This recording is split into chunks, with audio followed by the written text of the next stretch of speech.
So here we have the Mini Cooper S 5-door hatchback automatic on a 69 plate. I'm going to start off by showing you around the outside of the car, and then we'll hop in and run through some controls on the inside. But from the outside, you can see it's a 5-door, as I mentioned, with alloy wheels and tinted windows. Let's start off inside the boot and then work our way around the rest of the car from there. So as we approach the back of the car, you can see we have reversing sensors, plenty of boot space as well, along with that 60/40 split folding rear seat. And then you can increase that space by folding this tray section, which stores away behind the rear seats. As you can see, that gives you loads of extra space. Okay, so we're just going to work our way back round to the front of the car, and then we'll hop in and run through some controls on the inside. But now that we've done a full circle of it, you can see it's in excellent condition the whole way round. Just briefly before we climb in, I think it's well worth seeing the interior from this exterior point of view. There's plenty to run through on the dashboard, so let's hop in and we'll do that right now.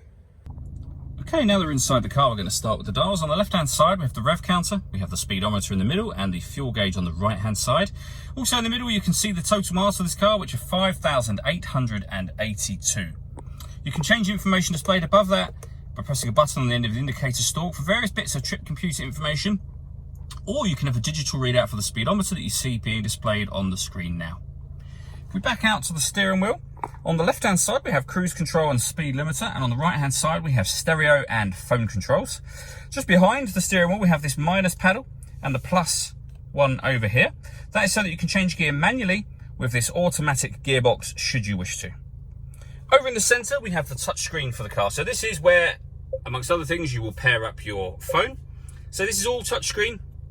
You can do it all that way, or all the movements can be made using this dial and these buttons just here. This dial will operate in such a way that you can pretty much just use that if you wish to. So for example, we can push it down, we can rotate it to any of these things we want to, and from there, you can see at the minute we're in our media and radio menu. You can see we have DAB radio as well as FM. We can stream our music wirelessly via Bluetooth audio. We have USB input as well. And then you can manage your mobile devices and sound settings from this menu should you wish to. This car's also got satellite navigation. There's a full video that shows exactly how this works that you can find on our website and also on our YouTube channel as well. Really easy system to use though. We then have the main volume for the stereo, followed by dual zone climate control. So you can adjust the passenger and driver temperatures, the fan speed up and down from here. You can determine where you'd like the air to be distributed by hitting this button. When you're happy with those settings, the air conditioning is on at the moment, so off, back on again, or hit auto. The car will now maintain the temperatures you've asked for by taking full control of the fan speed for you.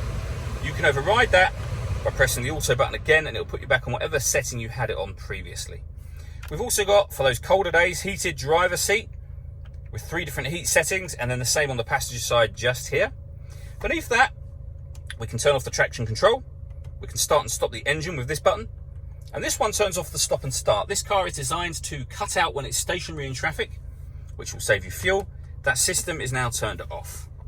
Under that, we have a 12-volt charging socket, as well as the USB input, and then the gear lever for the fully automatic gearbox. All that leaves me to say is thank you for taking the time to watch this video. If you'd like to come and see the car in person and have a test drive, please feel free to call any of our MJA sites. We'd love to hear from you soon.